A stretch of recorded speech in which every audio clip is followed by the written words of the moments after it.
What we will be talking about today is campus safety and security in South Africa. And I know that for some of us, these are things that we may not pay no mind to or no attention to, but it is very important. And the question that we're going to be asking in this session is your campus truly safe and is your campus truly secure? Before I commence, is everybody comfortable? It's the last part. We're nearly there, ladies and gents. And this is something like that. Okay. So bear with me. I'd like the session to be an interactive session. I will be asking a series of questions throughout.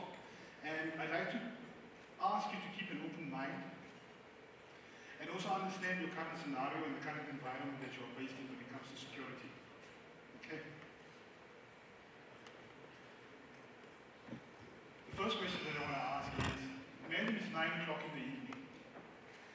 A student has left the library proud and happy of the work that they have done. Leaving that space, they're walking through or walking back to their residences. It's dark. And all of a sudden, there's this feeling that there's a presence behind them. What does that look like? What does that look like within your university environment? How many of us have got spaces within our university environments, TVET colleges, schools, or places of work, where we feel unsafe? It may not portray itself exactly like this, but it does portray itself in many other different ways. But this is a clear picture. You've done your part, not only for society, but you've done your part for yourself personally. You're happy with what it is that you have achieved. Now to protect and look after that, this is what you are faced with as you navigate and make your way back to your place of safety. What happens in this case? Have you guys, from your family, from your friends, from your children, how often have you received a message that says, did you get back to rest safely? Or, guys, walk in a group, the lights are off on campus. Or, my laptop was stolen. I was just at the library and my laptop was stolen. How many of us have gone through this, not only personally, but from people that we engage with, loved ones, family members, that have experienced this? What does this do? Let's look at how it portrays itself. Ladies and gentlemen, those texts, did you get back to rest okay? That's a constant check-in. It creates anxiety. You've then got, let's walk in a group. Lights are off. What does that do? Safety instructions become normalized. Or, lastly, and this is by no means not all the examples that there are, but my laptop has been stolen. That's personal belongings. That's data that you've been working on. That's research that you've been working on. Or from the institute itself, where you are based, how many, let's use fire extinguishers, how many of those equipment have been stolen? How many projectors have been stolen within your environments? And how do these things happen? Right? But apart from these examples that I'm giving you, let's look at the section down below. Cognitive load. Students divert from mental energy from academic pursuits towards basic self-preservation. Now, guys, just that statement alone is already telling you that it's difficult for you to achieve what it is that you've set out to come and do within this institute. Because not only am I trying to look after myself, I'm also trying to look after my belongings. That takes away from my main purpose within that space. Second to that, you've got things like systemic failure. What does that mean? When students and staff have to prioritize safety or safety strategies over learning or providing the instructional offering, what their purpose is within these environments. Right? What impact does it have on our institutions? What impact does it have on our schools? What impact does it have on our environment? That fear overshadows the core mission of education, undermines the foundation of cognitive learning and environment. Now, colleagues, that alone is already painting a picture. The next slide that I'm going to show you, and I want to highlight this here, please don't take offense of the imagery that displays itself, but I want to show you some sobering facts. Some of us may not be aware of it because how many of you have traveled to work gone to work, performed your duties, and made it back home without an incident. In that same time frame, somebody has experienced difficulty. What does that look like? You've got murders, you've got attempted murders, you've got assaults, you've got rapes. Colleagues, these things are happening. By looking at these statistics, you can obviously see that this truth is very sobering. In just the first quarter of 2024, our educational institutes, schools, universities, and colleges have recorded these figures. 24 attempted murders, 318 assaults, 106 rapes. Now, colleagues, you would agree or disagree with me that a lot of this information is underreported. People feel stigmatized and may not go and mention it, or they may not highlight it, be it to the police personnel, to internal security, or to their superiors within the environment. Why do they do that? Fear of stigmatization, or fear of being ousted. Right? Now, colleagues, not any institute is omitted from these stats. These things can happen anywhere. And what I want to highlight, this is just the tip of the iceberg.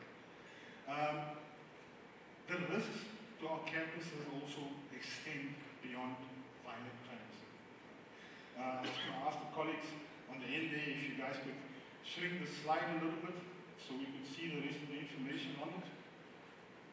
If you just zoom out a little bit so that this display highlights everything. A little bit more.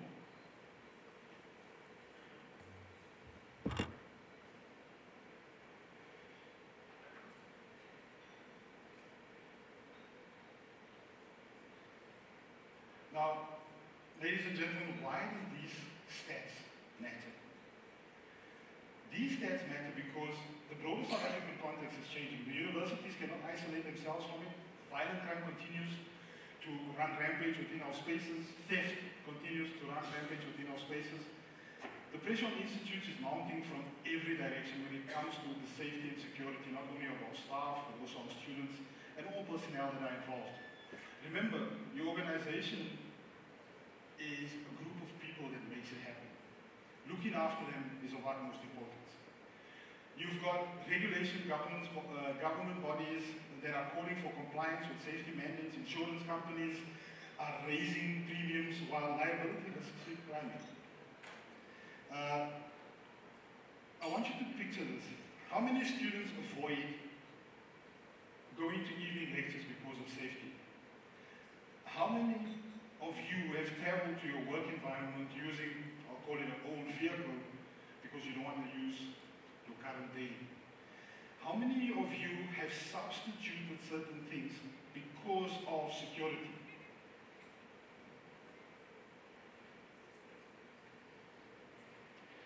Colleagues, you'll see there, one of the major things that is showing, you've got students claim their right to safety during their education. Parents demand accountability for the safety. And these are things that we have to supply. These are things that we have to honor. What is some of the other biggest impacts? Your financial impact. This paints a grim picture for your institute. If these stats were released based on your institute, do you think you'd have the same enrollment numbers that you are experiencing right now? The answer is probably no. Okay. Core question, if a student avoids the library at night out of fear, can we truly say we are delivering our educational promise? I see some strong head shakes in the crowd. If you feel you need to make a comment, please by all means make that comment. Okay.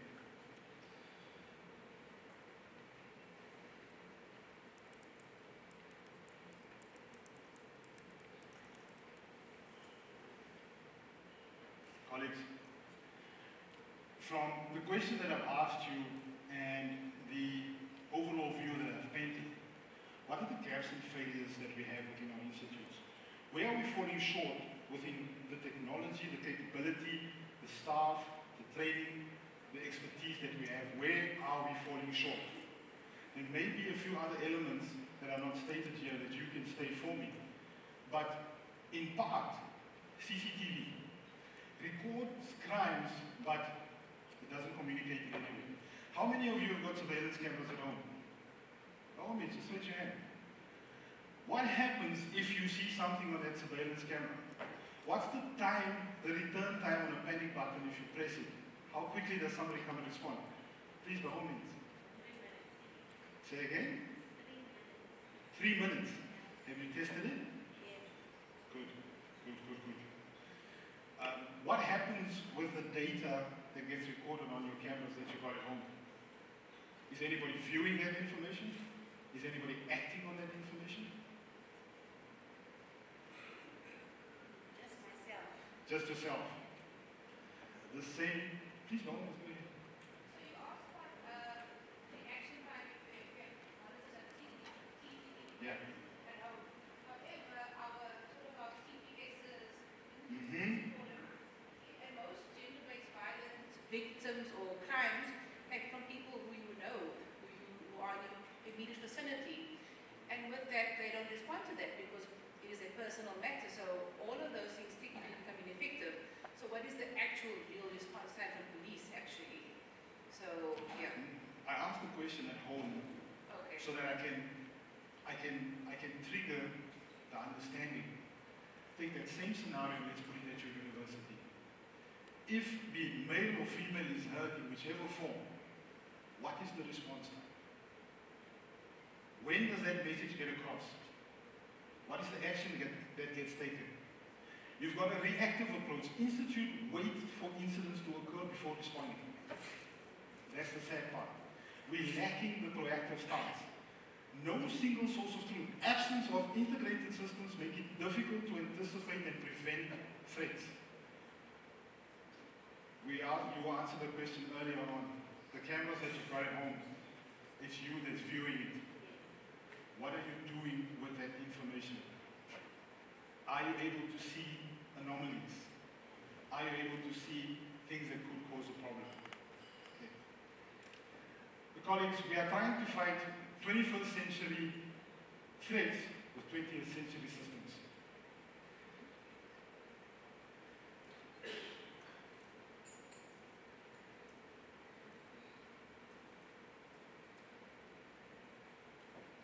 Ladies and gentlemen, the purpose of this talk is also to highlight the capabilities that are available and that is at our fingertips today.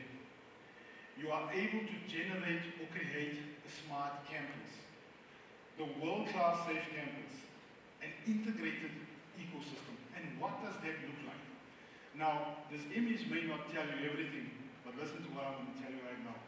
AI-powered CCTV, intelligent surveillance with facial recognition. There'll probably be people in the crowd that's going to put their hand up and mention that lovely lady's name by the name of Poppy. We'll get to that at a later stage. Access control. Right? IoT sensors, environmental monitoring on doors, smoke, water, all of this technology is there. Command control center. For those of you that were part of the session earlier on, we highlighted command control center. Command control center is an element that is able to be expanded on. What is the function of that command control center? To my colleague over there, I'm going to be using you as an example, please don't take offense to it. But from that command control center, what is it doing? It's reading data. What data is it reading? It's understanding what it is seeing. How is it able to do that? It is through AI technology. It is through machine learning. Now, for those of us that have had experience with it, you probably understand the next statements that I'm going to make. For those of you that don't know what AI and machine learning is, think about teaching something to look for something. Same like training a dog. You can let him sniff out something, you can teach him how to find bombs, you can teach him how to find drugs. We can teach the AI to pick up violence. We can teach the AI to pick up theft. We can teach the AI to detect anomalies. We can teach the AI to establish a baseline. Colleagues, imagine you've got your security personnel within your current institutes. What are they doing? Yes, they are patrolling. Yes, they are sitting behind the screen, looking and waiting for something to happen so they can pick up their phone and call. Right? Through utilizing this technology and integrating all of your systems, you you will now create a unified operational picture. What does that mean? All security assets communicate, creating a comprehensive view of campus safety. How do those things happen? I mentioned to you the AI and the capabilities of AI. Colleagues, we are human. AI is not human. It is able to continuously work without stopping. It is able to identify anomalies without stopping because it looks at every aspect. Imagine your campus is fully secure in terms of all of this technology around specific areas where you've got targeted hotspots. Imagine that AI learning all of this information. What does that do? It gives you a centralized database that enables faster threat detection, right? And a much more effective security response. Please go ahead, colleagues, if you've got a mic, please, if you can speak up. So we have a research study that basically used AI with CCTV cameras. They found that AI wasn't able to identify the differences between people of color, okay? Which obviously is African-based. We have people of color. So for example, for the lack of a better communication, so all colored men look the same, all black men look the same, or all some white men look the same. So in this aspect, because of our rainbow nation, is it able to identify different features at this level? So that's my question to you. Yeah, so most definitely it is able to identify different features.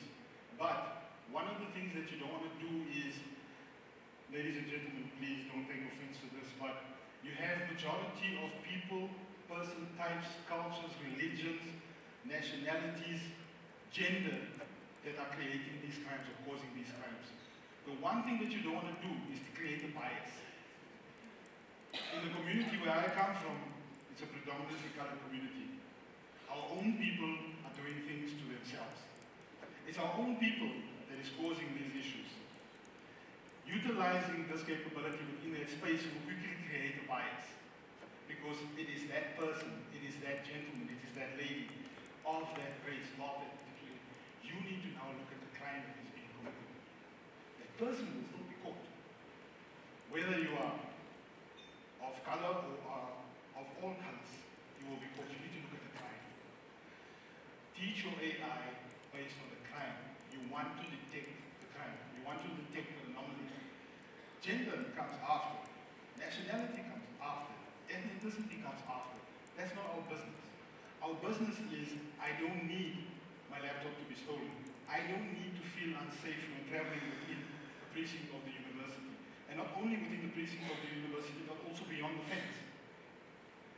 The colleagues, our students that attend universities, they want to experience the same safety, not only within the university, but also in the areas approaching the university. Going in through town, you want to experience that same safety. Okay. Thank you for your question. So colleagues, what does an integrated campus look like? Let's look at all of these systems. Unified Command Control Center. You've got asset tracking and protection. You've got AI sensors and smart infrastructure.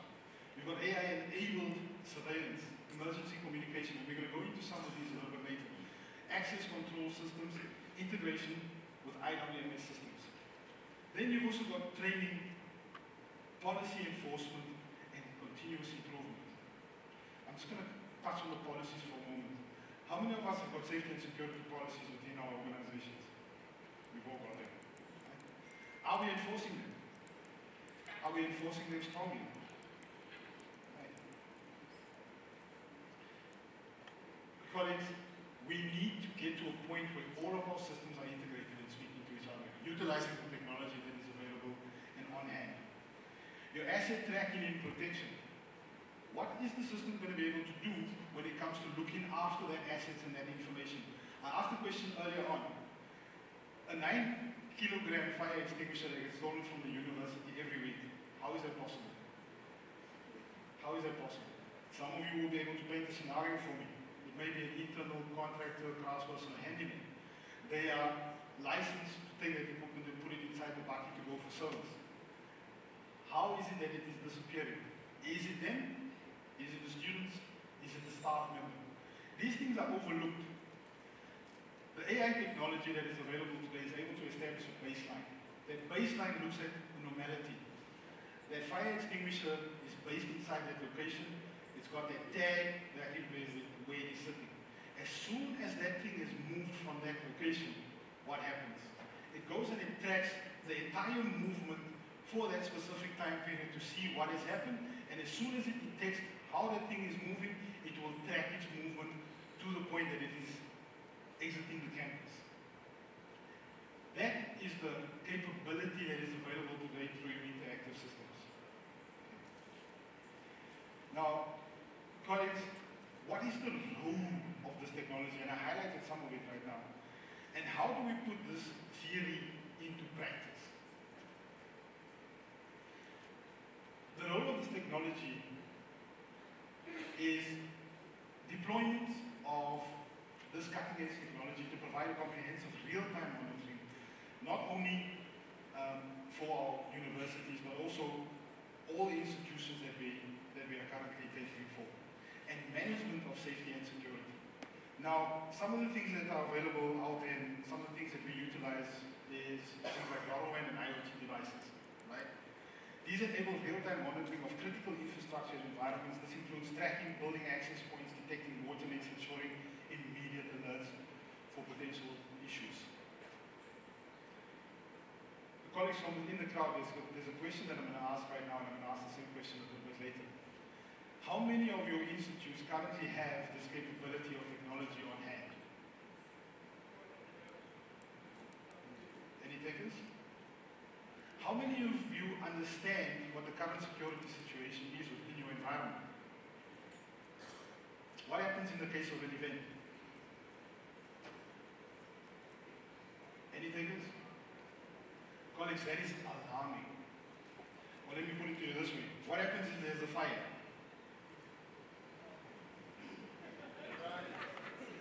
No, we don't laugh. We run. We run. So, there is something there, but we are waiting for somebody to tell us what to do, or somebody to show us, hey, this is what needs to happen. Okay. You then have unified command and control centers. We established a command and control center that serves as a central hub for all security operations.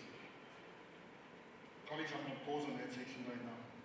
You've got CCTV cameras, sensors, access control system, management platforms providing a single pane of glass for monitoring your response. Who monitors these systems? It's our security personnel. It's our chief of security. An incident has taken place. What happens when you go to the security office? What's the questions that they ask you? When did it happen? Do you know how it happened? What's the location? What do you end up doing for the rest of that afternoon or the rest of that morning? You're sitting, you drag in a cursor across a recording to try and find where that incident has happened. Not so? Yes. Imagine a system integrated with your IWMS. Your integrated workplace management system. That is one of your nerve centers within your organization. Integrated workplace management system looks at your entire property portfolio. It looks at your facilities management component. What are the elements inside there? It's infrastructure. Infrastructure includes building. What is in the building? You've got floors, rooms. What does that equate to? It equates to location. You've also got information on land. You can quickly identify where this information is coming from. That resides within your IWMS. One of the capabilities you have here, you see safety systems are seamlessly integrated with a world-class integrated workplace management system like IWMS platforms. Some of them are sponsored by Jora or monitored by Jora. Link security operations directly with facilities management, providing a holistic view of infrastructure maintenance and building operations. Now, colleagues, a lot of the things that I've spoken about at the start of the session was security personnel. What happens if an incident happens? Shown you statistics, spoken about AI technology. Where is that information recorded, and how valuable is that information? If we take an incident, any of you have experienced an incident right now. You've laid a case within the university, you've gone to the security, and you've said, this is the situation that I've experienced. Where is that information recorded? Is it recorded against the building? Is it recorded in a logbook for security?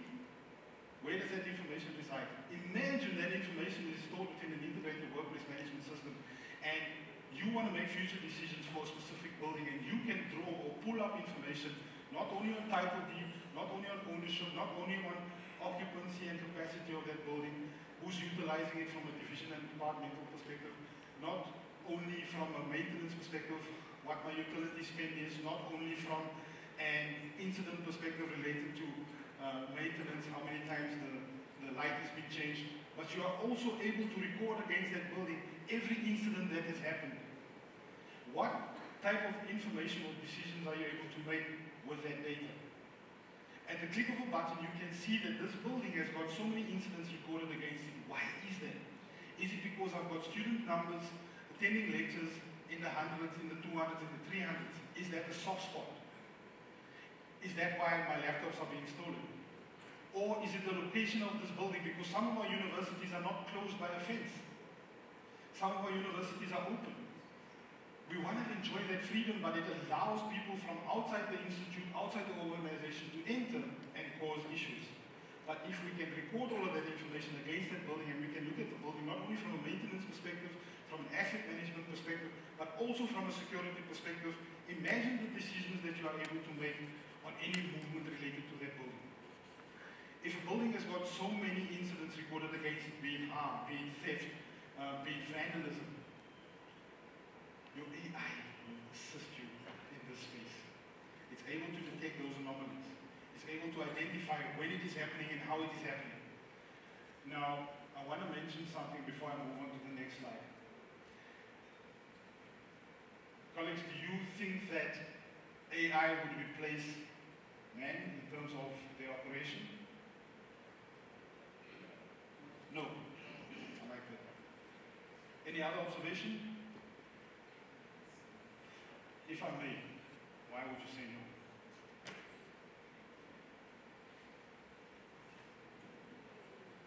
Because a robot can't catch me. A human being still needs to chase after me if I'm doing problematic things. It's a good observation.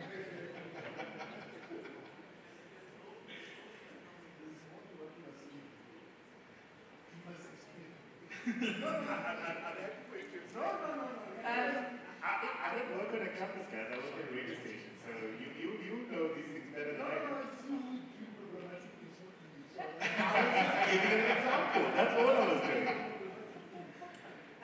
If I can just say, so we sort of have like, not really like smart AI, but at a home base. So we had somebody looking after our yard when we were on holiday. And so for example, from the space of 6 o'clock to 6 o'clock in the evening, the cameras were able to tell us that this person was in this area in our home. So instead of us looking through the entire footage, whichever, they identified parts and then they'll bring a note to say this person was in the front part, or he was in the back of the pool area, or that kind of thing. So it simplified, like you're saying, so it identified little pockets.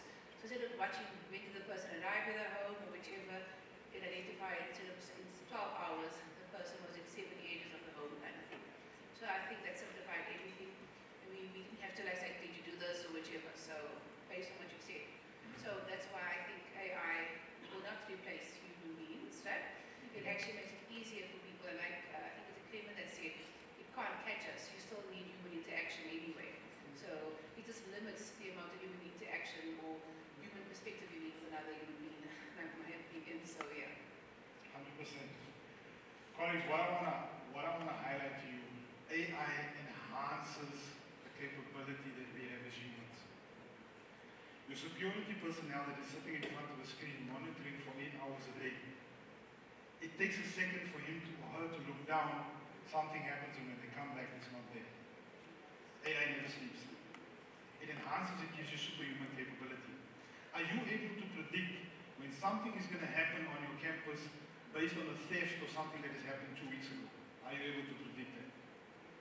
Are you able to create an established baseline for normality and pick up abnormalities and have something tell you that in 2 weeks' time, I can see the same scenario playing itself out here, send the security personnel directly to that location because this is going to happen. Are we capable of doing that as humans? 100%. 100% in terms of the answers that you guys have provided, because it's based on different scenarios. By no means will it be able to take over, but it will enhance our capability. Okay. Remember earlier on in the session I said keep an open mind. A lot of us are afraid of change, afraid of things that are new. This capability is there to help and assist us. You'll see here, the last item on the slide at the bottom right-hand corner has got an image of a brain. It says artificial intelligence is the core of analytical capabilities. AI-powered analytics identifies patterns, detects anomalies, and provides leaders with critical, actionable information, enabling quick life-saving decisions by transforming raw data into intelligent insights. I mentioned to you earlier on integrating workplace management system and integrating all of our systems into one to be able to talk to each other. Imagine a system that is capable of telling the security guard exactly where to go because you've got your space plans in the system. It's got your building plans, it's got the location, it's got the room numbers. I'm able to track a map with the fastest route for you to get to that point because something is about to happen or something has happened. I asked the question earlier on, are any of our systems integrated? The crowd was very quiet. I guess you're starting to see now the importance of having that integration from a security perspective and systems.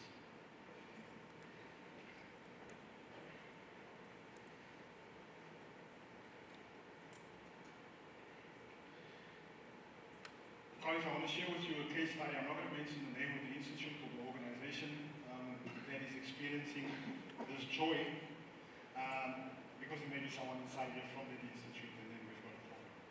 Okay.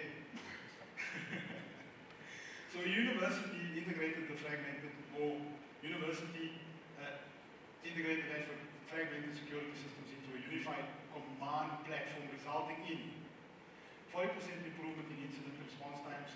Within 6 months of implementation, students reported increased sense of campus safety, reduced insurance costs. Right. Colleagues, what does this all lead up to? You've all seen a command control center. You've all seen a security office with the CCTV cameras with multiple screens inside them. Have you heard of a predictive nerve center? Any takers? No. Building upon current capabilities in the future of security lies in the development of your predictive nerve center. And what is that? I've highlighted some of these components. Establishing a baseline. Leveraging AI to establish baselines of normal operations. Students traveling to class. Students attending lectures. Staff parking their vehicles. Staff going to the office. It's able to identify a normal baseline. If I all of a sudden appear in that baseline, it's going to flag because what am I doing? If there's someone loitering in the car park, why are they loitering in the car park? Because for 6 months out of the year, those cars are parked at 8 o'clock. Nobody's there besides the security personnel that walks through, but this person is standing inside there. Why are they standing inside? What is happening? A normal security guard will look at the screen and they'll see, oh, someone is standing there, that's fine.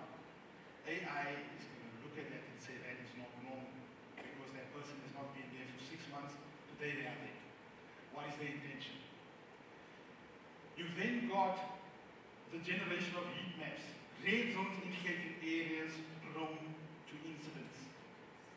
Earlier on, I mentioned recording this data. Where is this data recorded? What gets done with that information? Is it recorded at the security office? Where does that information go? If it is stored against that building, look at what you can do. Creating heat zones indicating areas prone to incidents because it's recorded all of that information, is able to track it and go through big data sets at any point in time to give you this outcome. From that, you've got this capability. The capability or ability to predict events, identify trends and predict when and where events are likely to occur.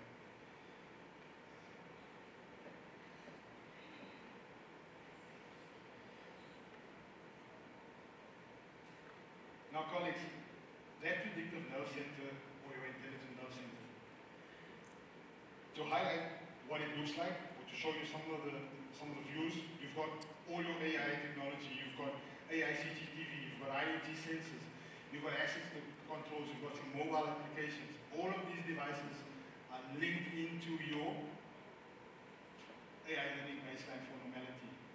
You are feeding and teaching this AI with all the information that you are supplying. What does that do? Like we saw in the earlier slides, it gives you that predictive nerve center. It picks up those anomalies. It gives you those alerts. That proactive prevention, you are transforming security from post-incident to response and prevention. Your precise resource allocation, you're deploying security personnel directly to where that issue is, based on this information that AI is capable of providing. Now, ladies and gentlemen, we have said quite a bit from an AI technology and capabilities. We've mentioned a good amount of detail in the different scenarios that we have. You may be asking yourself, like, this is going to cost me an arm and a leg, or how do I go about doing it? Let's look at different ways of doing it. To transform your institutes, what's the first thing we need to try and do? We need to establish a baseline, a risk assessment. That risk assessment is obviously security and infrastructure, as well as identifying your vulnerabilities. From anybody inside the crowd, is there anybody from security here? Okay, that's fine. Okay. Secondly, we're looking at alignment. Update your security policies, governance frameworks, and comply with legislation and best practices. So the colleague that asked a question based on raised earlier on, we have to do it within legislation. We have to do it within the policies and procedures that have been established. We have to follow those guidelines. As much as some of you are sitting inside the session saying, when I experience or when I am faced with this, why do I have to follow the guidelines? Because those guidelines are protecting the person that has caused harm. We have to adhere to those, unfortunately. But we are capable of doing a lot more. Right. Then, interrogation. Third step. Adopt the unified security technologies where AI, CCTV, IoT sensors, and access control communicate seamlessly. Let's bring all that information together into one single point so that we can utilize and leverage on the data. Right? Train your staff, engage the campus community, foster shared responsibility and safety. You've seen me ask a series of questions throughout the talk, based on security, based on your own personal experiences. What is your awareness when it comes to security? By having that, you're also assisting your security personnel, you're assisting the AI. We should not just be, let's get in the car and go to work. Then lastly, evolvement. Monitor, review, and continuously improve your security posture based on the data and the feedback.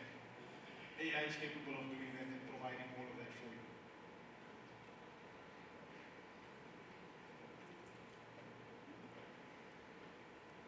So colleagues, as we start going down to the closure, you'll see that based on what it is that we've said, safety is not an expense, it's an investment. Right? Students' futures. Safety enables students to pursue their education without fear and maximizing their potential for graduation. Staff well-being. All right, we've all got our issues at work, but if you feel safe, you can deal with the managers or directors. But also strongly institutional legacy. Not only do students come to your campuses or come to your colleges, come to your universities, come to your places of study because of the gardens, because of the infrastructure, because of the pass rates. They are looking deeper. You are looking after your institutional legacy by going down this path, right? Ladies and gentlemen, the statement down at the bottom there, time to act is right now. Before I close off, I'd like to share this with you. A safe campus, as we all know, is a foundation of learning. No student should have to ever wonder walking home at night, am I safe? The answer should always be yes. Not only for students, but also for you as staff. Right? So what are we looking for? Better policies, we're looking for integrated technologies, and we're looking for committed leadership.